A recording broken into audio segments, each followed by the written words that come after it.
What does it mean to live in the shadow of death? What is the shadow? Well, shadow is simply an object that stands between you and the source of light.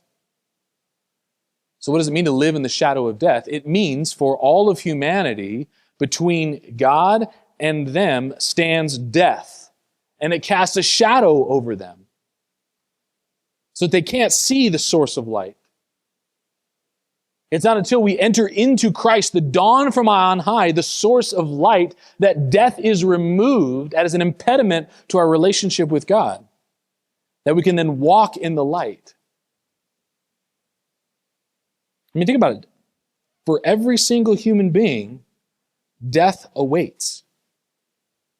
No matter the fortune that's been amassed, no matter the trophies that have been earned in this life, no matter the relationships that have been entered into, death awaits everyone.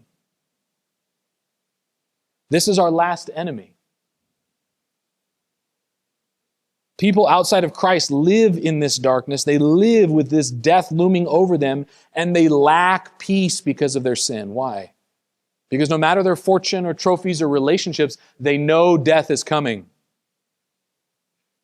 So how can those who are in darkness and those who live in the shadow of death learn to walk in the path of peace? As verse 79 suggests, that the dawn from on high will come to visit us, and that He will shine on those who live in darkness and the shadow of death, and He will guide their feet into the way of peace. Why? Because He came and walked in the way that we walk.